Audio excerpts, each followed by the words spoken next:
Geoffroy Caillé, rédacteur en chef du Figaro Histoire. Le 29 mai 1453, Constantinople tombait aux mains des Ottomans après 55 jours de siège. Le Figaro Histoire fait le grand récit de cette bataille épique et retrace l'histoire tumultueuse de l'Empire byzantin. Le Figaro Histoire, 1453, les derniers jours de Constantinople, en vente chez votre marchand de journaux. L'éditorial du Figaro. Le train fou par Gaëtan de Capelle. Rarement dans l'histoire a-t-on vu un choc économique d'une telle ampleur, déclenché par la seule volonté d'un homme, tel un train fou.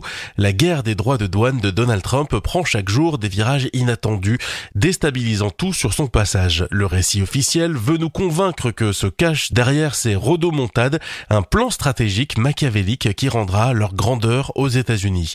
S'il existe, sa subtilité échappe à tout le monde, sauf aux oiseaux qui murmurent aux oreilles présidentielles. Tel n'est pas le cas. En tout cas, l'opinion des marchés financiers, ce thermomètre de l'économie pris de vertige depuis le premier jour. Ce n'est pas non plus celle des Américains qui voient leurs économies fondre en bourse, encore moins celle des entreprises, premières victimes de ce grand bazar, dont les patrons avouent tout penaud qu'en soutenant Trump, ils n'avaient pas voté pour cela. Le président américain commence-t-il à les entendre? À franchement parler, personne n'est aujourd'hui en mesure de prédire quand et comment s'arrêtera ce grand chambardement, ni quels en seront les dégâts. La France, victime comme le reste du monde des lubies trumpiennes, prend la tempête de plein fouet sans avoir rien demandé à personne. Contrairement à la Chine, qui a choisi de relever le défi américain en rendant coup pour coup, elle est tributaire des décisions de l'Europe, ce qui n'est pas la position la plus confortable.